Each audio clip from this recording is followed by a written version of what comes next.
Hi, Jim. Hi, Debbie. Hello, hi. I can't tell you how excited I am to be speaking to possibly one of the first toy makers to the king. Thank you. Yes, I read the entire end title credits. I did, okay.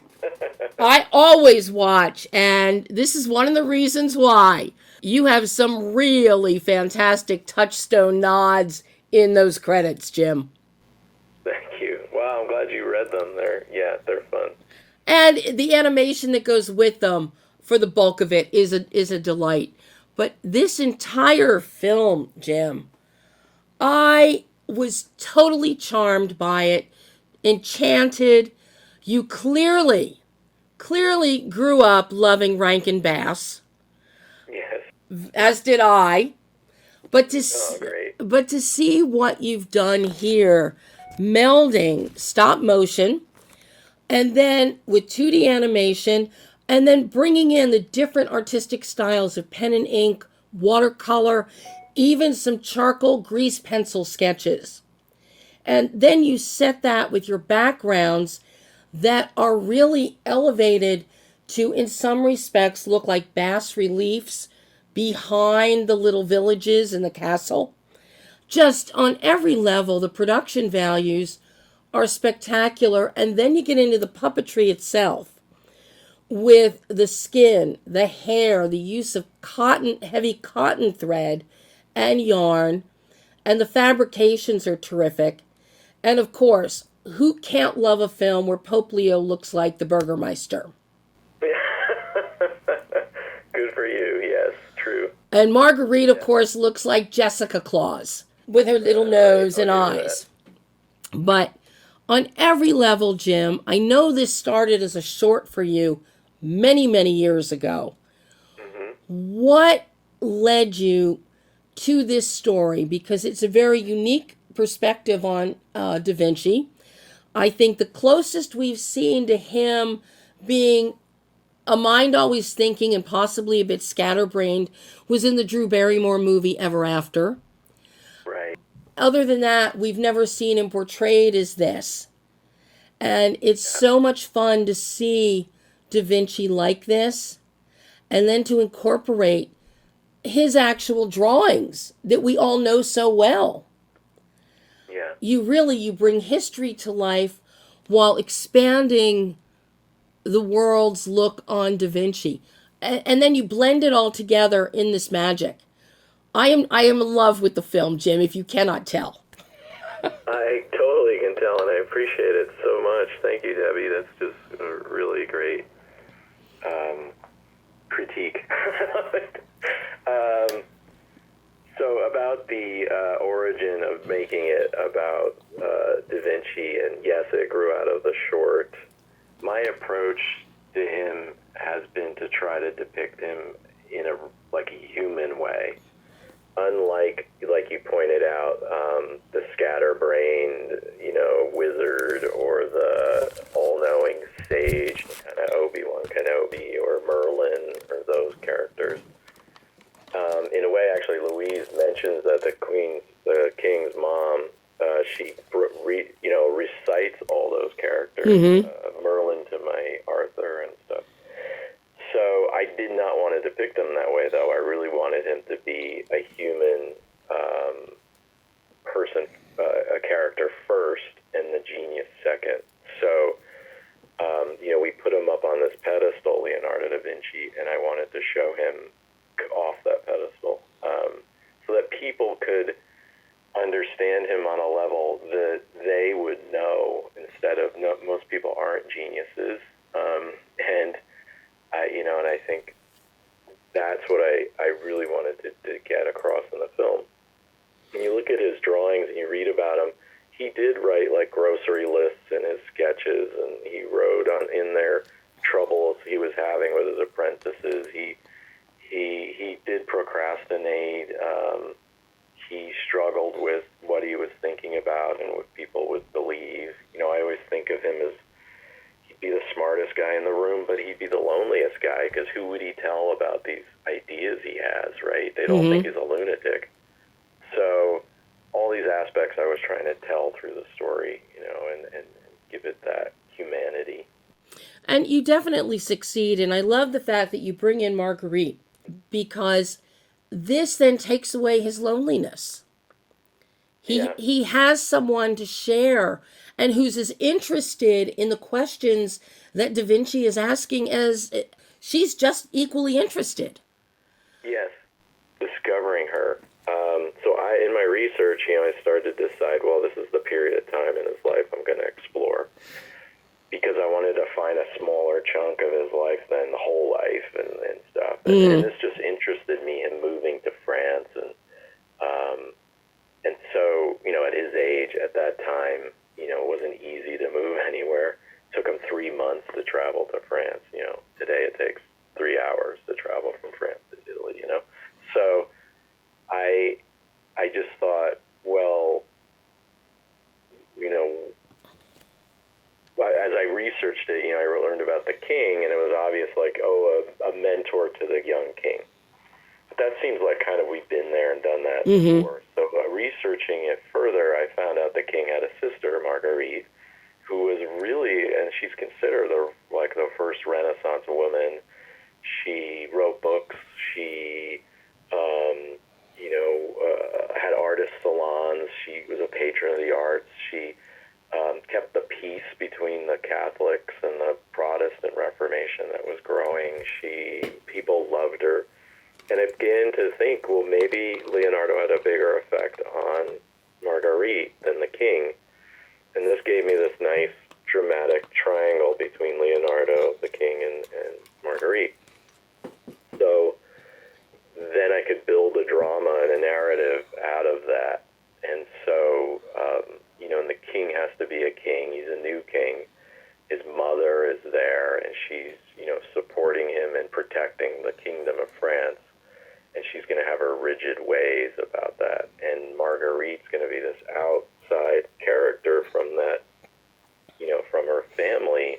And because of what she, as a real person, believed in, it felt like, oh, she could connect to Leonardo on that level. And I needed, as the film became, as I developed the film, and I found the through line being about legacy.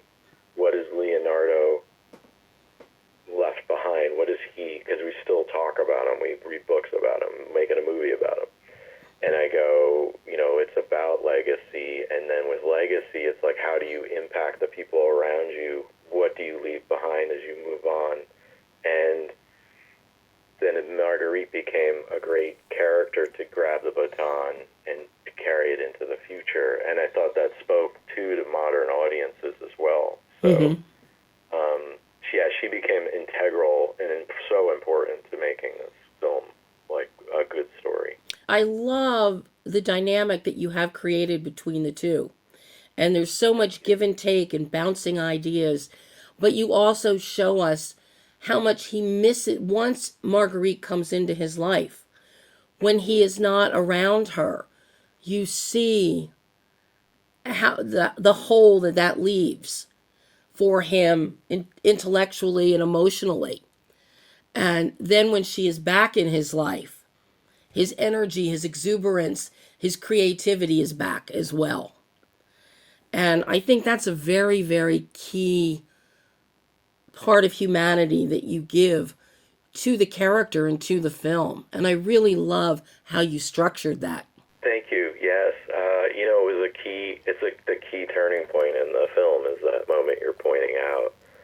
Just like I was saying, he comes from a place of loneliness. I don't have anybody, even his apprentices, they support him, but they don't quite understand, what he's trying to do. Melding's always protecting him from doing too many things, and that's his concern, is like, you overstretch yourself, and I'm worried about you physically stay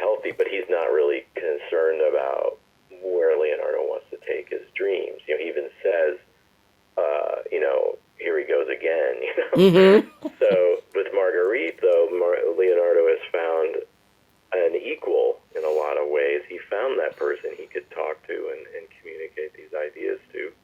And for her to be ripped out of his life again is very, in a way, it precipitates his fall and his, darkest hour. So, like you said, when she comes back in, it rejuvenates him and brings us the answer that he's been looking for. Mm-hmm. So, And of course, that's the answer that I think most people look for. What is the meaning of life? It takes all these little parts to come together before you find your own answer to that question. But something, as I'm watching the film, what really struck me, Jim, is I have to wonder how much Leonardo was in you during the making of The Inventor, because you are very in constructing this film. It's you as the director and creator. It's very much like Leonardo da Vinci, and using all the different tools in the toolbox. And okay, well, maybe this will work, maybe that'll work. Okay, well, what if we do this? What if we bring in 2D? What if we go with charcoal? What if we do watercolor? So I'm curious, how much of Leonardo da Vinci was in you making this film? well, any artist who's making creating something, I think they always bring themselves into it. I think that's unavoidable. Really good art. And I hope this film is that.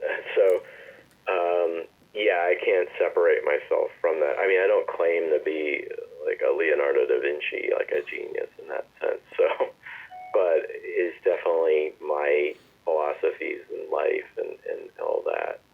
And as an artist, a creator, coming through. And I enjoy all my projects I've done on my own, like Your Friend the Rat at Pixar, even Mary Poppins.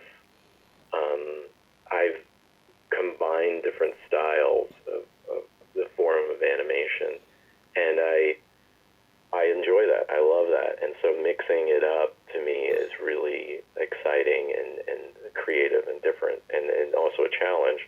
Figure out how to do it in a way that doesn't take audiences out of the story. So that's just where I go, and I think if that feels like a Leonardo da Vinci aspect where he's shifting between painting, sculpture, drawing, and thinking of different flying machines and mechanics of movement and how water works and all these other things, that's great. That's a cool thing to pull from the actual film.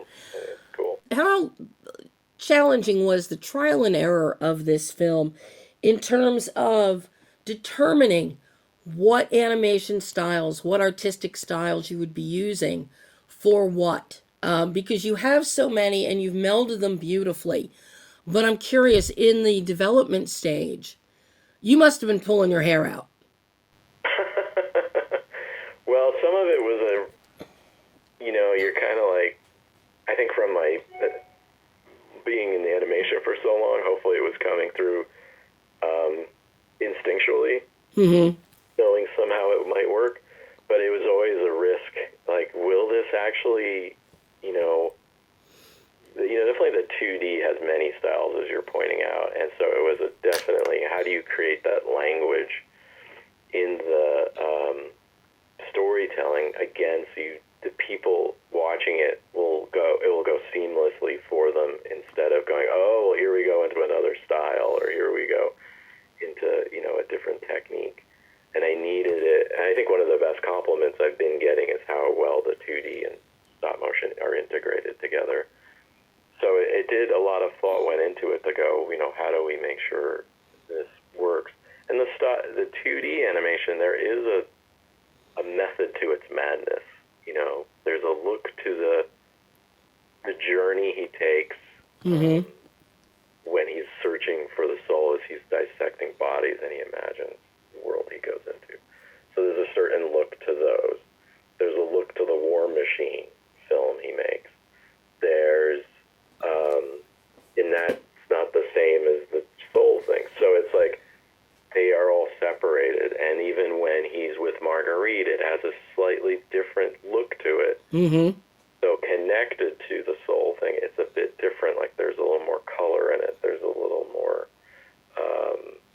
things happening in the world. There's a little more detail to the backgrounds or something. So she's close, but not quite in his world yet. So I think there's a lot of thinking that goes into storytelling-wise, how to use these techniques.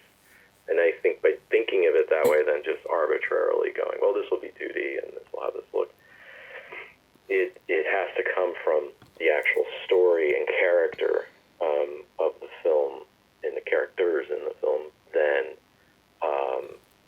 just purely we're doing 2D here and stop motion here. No, the flow is seamless, and it's very natural.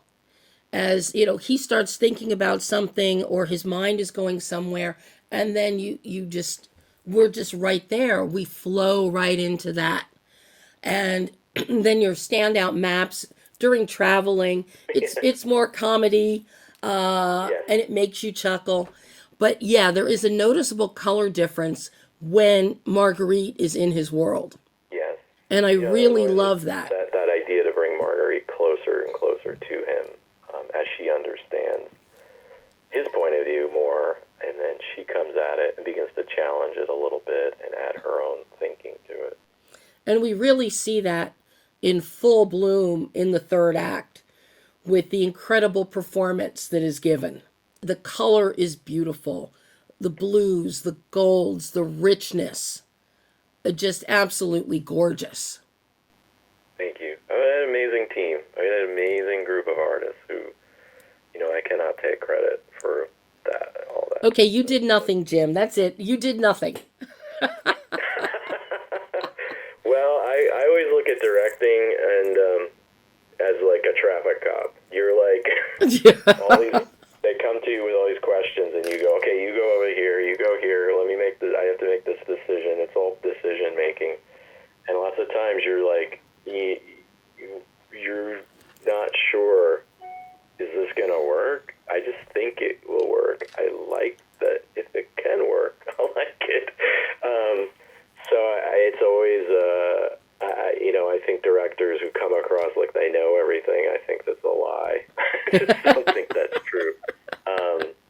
So I think it's really about embracing the people around you and their talents and understanding a lot of them know more than you know, and that's okay. And that's actually an advantage to use their talents and help them, give them the play space that they can make, bring their best to the job and make it enjoyable for them to do it, make it interesting. The saddest thing, I think, is if you can make a movie that nobody wants to see, that's not very good storytelling, and all these people, everybody puts hard work into these movies, no matter what movie it is, and if it's not a good film, then I feel terrible about it, because it's like, this is people's lives that were used to help make these films, and it's like, they're paid, but it's like, they're artists, they want to be proud of what they do.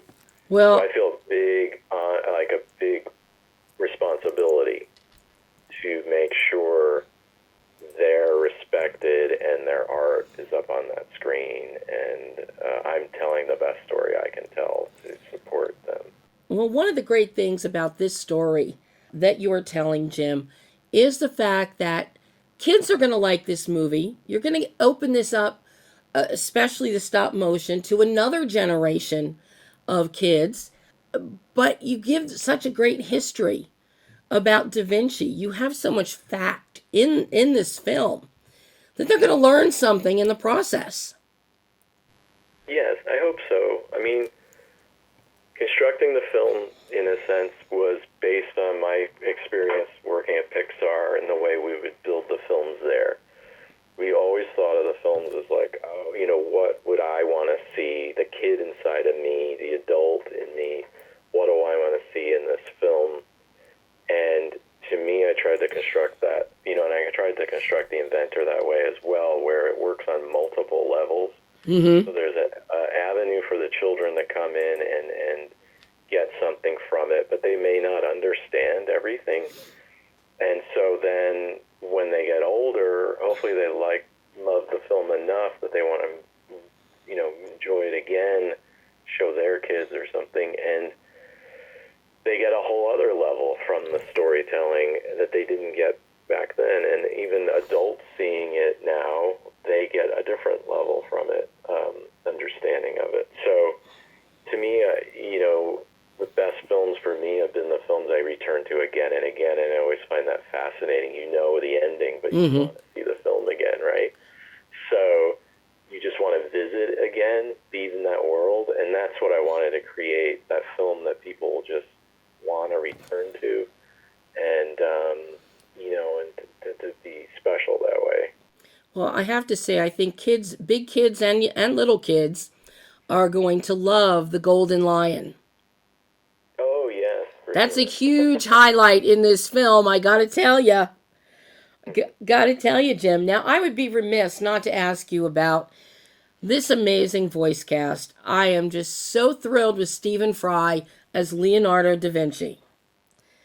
And even some guy named JIM Capobianco, who voices the Cardinal of Aragon.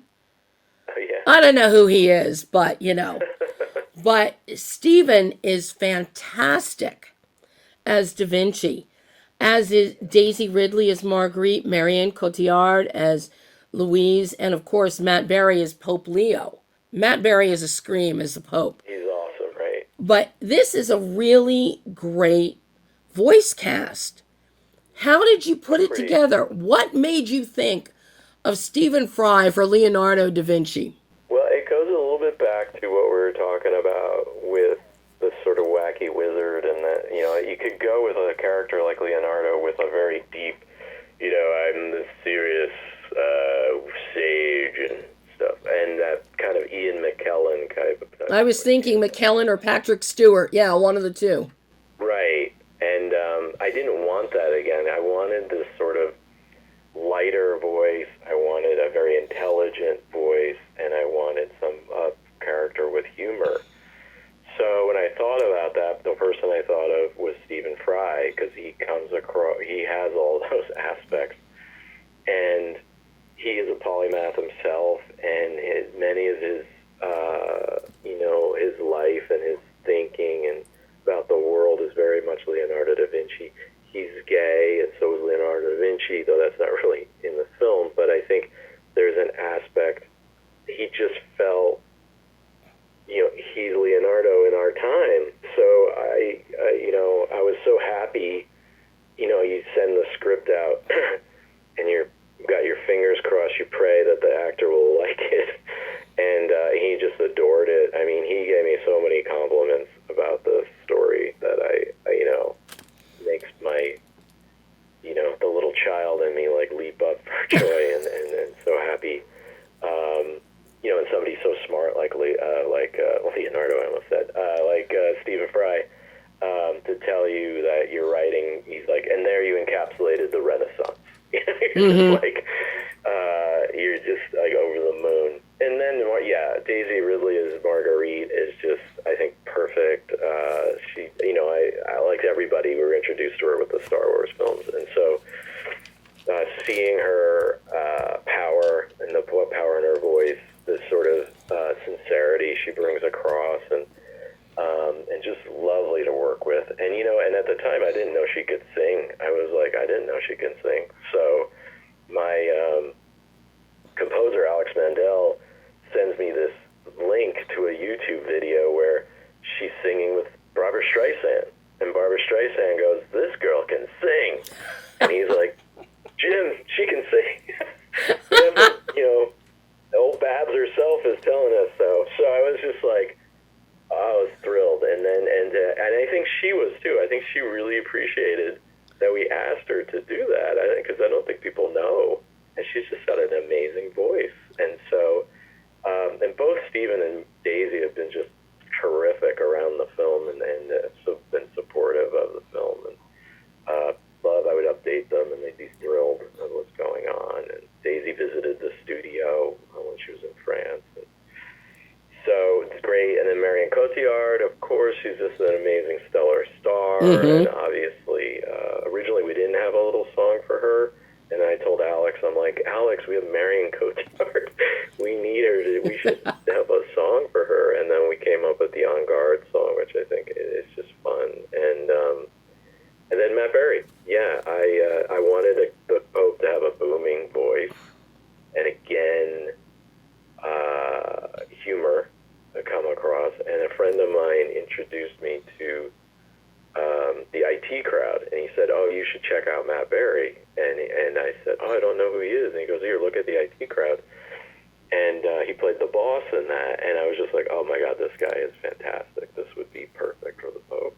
So Yeah. and I was so lucky. I mean, these are all the people I wanted, and I got them in the film, and so that I just was blessed. The whole film was a blessing. Oh my. Well, I know they're going to take you away from me here, but very quickly before they do, I've got to ask you one last question, Jim. What did you learn about yourself as a filmmaker, as a storyteller, in bringing the Inventor to life as a feature film? From all those years ago when you made a short, but you still dreamt of more for this story. What did you learn about yourself as a storyteller? Wow, that's a great question. Well, what did I learn? I don't. I learned that I could run a team that big, so it's not so much a storyteller, but in a way, I can convey that story to the team, and they would understand it and inspire them. That, to me, was a great lesson in crafting these films.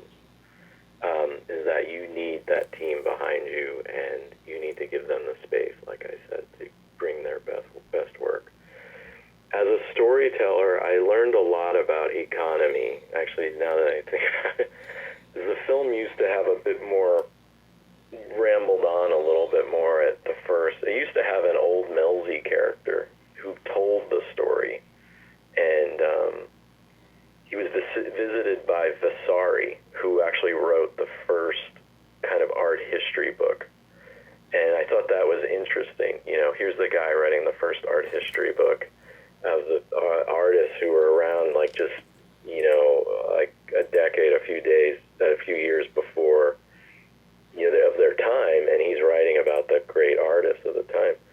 And I thought, wow, that would be really interesting that, you know, this kind of, you know, Leonardo's in the art history books today, and then this guy's writing the first one.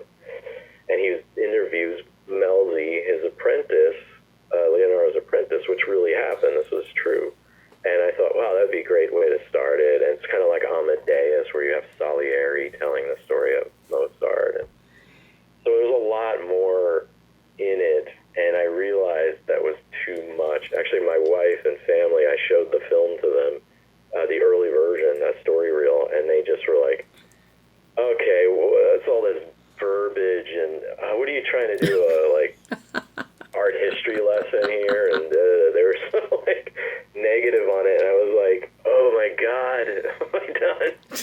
So I had to rewrite it and rework it, and I simplified it, and I learned a lot about paring away, killing your babies, as they say, you know. So that was a big lesson for me. You know, it's like, it's not about trying to cram everything in there that you can. It's really about telling a story in a way that is immediate and efficient, but also has depth to it. And so that's a real skill. And so I hope I pulled that off. I think you definitely have, Jim. I can't thank you enough for taking time to talk with me today about The Inventor. Oh, I appreciate it. I love this film. I want to see more from you, Jim. Oh, thank you. All right. More. Maybe All give right, maybe so give It Michelangelo. would take me 12 years to make the next thing.